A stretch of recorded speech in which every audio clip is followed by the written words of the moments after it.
right, ladies and gentlemen, welcome back to this channel that you've subscribed to. Over 1,000 subscribers now. Thank you so much. My name is Dave, and I'm a work in progress. Hopefully I provide some level of content that people like over here. If not, I understand. I've got really good competition. Spent the day watching Nico House interview Tulsi Gabbard.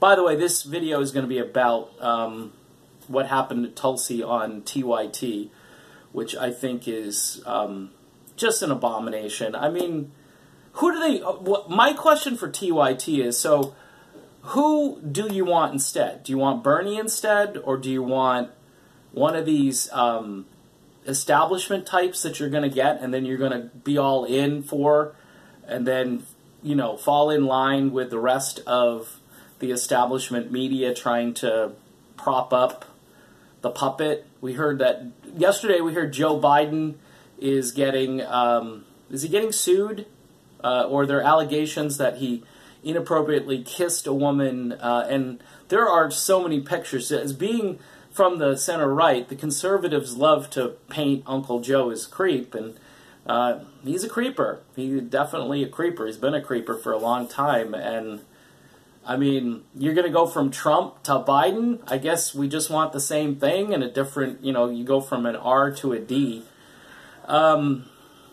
It's the same stuff, and that's why I'm here. That's why I'm doing this channel. So, let's talk about the TYT takedown, because that's what it was. First of all, a little message for progressives. You're going to need more than just progressives to win the White House. You're going to need people like me who have seen Trump for what he is, and that's another neocon puppet. That's another cheerleader for the military-industrial complex. And it's unfortunate, because it didn't seem that way, and a lot of people have said, well, I knew from the get-go. Well, that's good. But what was your alternative? Yeah, you could vote for Jill Stein and say, pridefully, I voted for Jill Stein, or you could vote for Hillary Clinton. So, you know, a lot of us took a chance, and that chance didn't work out. So, what we find out is that TYT doesn't really know if terrorists are bad or not. They just don't. They want to call out people who, I guess, want to root out terrorists. You know, she's a hawk on terror. She's a dove on regime change wars. I think at one point, Cenk had to admit that terrorists were bad, and that, you know, most progressives think terrorists are bad. Okay, good. And she really did a detailed comeback talking about the ideology from Saudi Arabia. I guess his beef with her was the word Islamic was in there. And maybe he thinks that shouldn't be in there. Later on, he actually kind of invokes some kind of analogy toward where Hindus did some bad things, and just sounded really like a bigoted question to me. Like, would you condemn your own religion if they did bad things in its name? And it was a naive kind of question. And the naivete, the naiveness in this entire interview was on display several times. The other message I got is she didn't come to Jesus fast enough on every progressive talking point. Yet the guy says at one point, you know, I was a Republican. Okay, so why are you even doing this interview? Why are you even coming back at her with your positions can't evolve and we're all concerned? We're all concerned. Well, we should be concerned about the interviewer then, because if he was a Republican, then how can you trust him? How do you know what's in his heart now? And this is kind of like the crux of everything in this interview, is that how do you know? How do you know what's in Tulsi's brain and heart right now? Well, you can judge her voting record. They talked about equality and how she had different... They do this everywhere she goes. You know, your father believed in this stuff, and, you know, and so it's a weird premise to look at somebody, like, people should do this to me. People could do this all day long. Well, you believed in And I still believe some of those things. And when I hear Tulsi Gabbard, I hear somebody who can thread the needle and say, you know what, I'm going to listen to all Americans. And her candidacy is a strange one because she's running essentially against a bunch of establishment people except for Bernie Sanders. Okay, everybody else is pure establishment. She holds on to a few issues that for some may kind of worry them, supposedly, but she's still way over off to this other side on the big things, okay? And she's this anti-war candidate, and they spent so little time on that topic. This guy gives her a few minutes toward the end, and he says, well, you know, your signature issue is anti-war. And that's good. We all believe that. We believe, really? Because you didn't really spend a lot of time on it. You talked about a picture with this guy, Adelson. Apparently she was in the hallway, and, you know, this guy typically donates a ton of money.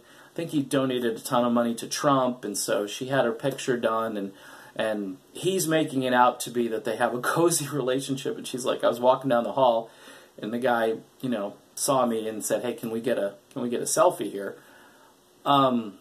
Really strange. Let's just turn this into something that it's not. He asks at one point if she'd vote for her own bill. At this, see, and this is when I saw like the Ben Shapiro stuff and all these flashbacks. I mean, the guy obviously, a couple of times he asks questions. He asked one question about something that he thought that happened during the Trump administration and it happened during Obama, and she's like, yeah, I did this. It was actually during Obama. And she wasn't mean about correcting him, but he was wrong about when it occurred, and during this entire interview, it shows that he was doing gotcha, and he was doing a lack of really thorough preparation. Because if you're going to hurl things at someone, at least get the context right, and he didn't have the context right. And he looked foolish, he looked off balance, and he was kind of bumbling and stumbling. And she just kept being the poised, well-spoken Tulsi Gabbard. And didn't surprise me, and she could have just smacked him in the head and said, hey, you don't even know what you're talking about. And several times, asking about different things she voted for, he was asking questions that were out of context. And he didn't know half of the reason why she would have voted yes or no or whatever. I didn't write all those things down. I have a few bullet points here. But almost no time talking about her anti-war stance and how that is like the biggest issue, how that's going to affect the economy, the national debt, the reason why we have all these enemies all over the world. And you're looking at this stuff play out. Like in Venezuela, he didn't ask any questions. He didn't ask any questions about Russiagate. Didn't ask a question about it because he was in on it. So he had no moral credibility there. All these things that you would have thought could have been asked, that Jimmy Dore asked, that Nico. And the other thing is, this is like, you know when you're in a situation where you're in friendly territory? This was unfriendly territory. This was no better than MSNBC when they did their ambush, or Stephen Colbert when he did his. You know, the Assad apologist thing. It comes right up, it comes immediately right out of the gate. You know, and this was no better than that. She really impresses me, though, with the fact that she doesn't lose it. And she just keeps an even keel, even temperament, and still is cogent. She's not thrown off balance. Occasionally she has to kind of ponder, you know, when you can tell the wheels are turning and they're trying to rehearse in their head what they're going to say before they say it. But I don't worry that she doesn't have a good answer for every question that's asked of her. And don't you want somebody like that in a presidential debate? Do you want somebody that has to kind of rehearse all of the talking points ahead of time? Because she doesn't have talking points. She has her own thoughts and opinions, and that's what separates her from every candidate that's out there, even Bernie, okay? And I was more impressed than I was prior, and I was been a huge fan. And of course, she did get the guilt. I forgot about mentioning the Stephen Bannon. Again, these people are all trying to say, well, this guy Dave likes you, and he's a former center, he's a center-right guy, or, you know, he isn't even a progressive and he likes you. You know, he's not a full-blown progressive. He's just kind of getting into this movement now, and he's got no business promoting you. I could just hear the interview, and I'd be like, Tulsi, just tell him you don't know me. Pretend you don't know me, okay? I guess you're not supposed to garner any support from anybody who isn't perfectly aligned with you ideologically speaking, because, you know, you might actually win an election if you got some support from people outside your little narrow sphere of, you know, safe things that you can be and talk about. I didn't understand this interview at all. And I will not be watching this network. I know in progressive circles this is like the big thing. I know they're financed and funded by somebody with deep pockets and so forth. I don't know that much about it, but it sounds to me like the fix is kind of in. I'm just wondering who their candidate is. Is it Bernie, or is it going to be one of these?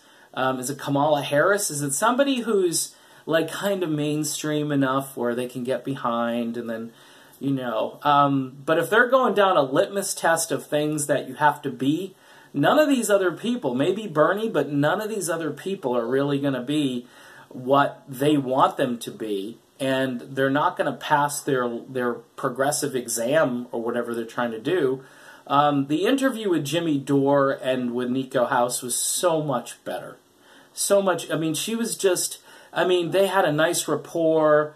There was a funny thing they did about pineapple on pizza and so forth, and it just showed that there was a lot more love and camaraderie in the room. I mean, this woman, she greets with aloha. She's like the aloha person, you know, the real, genuine love for people and their circumstances and trying to understand it.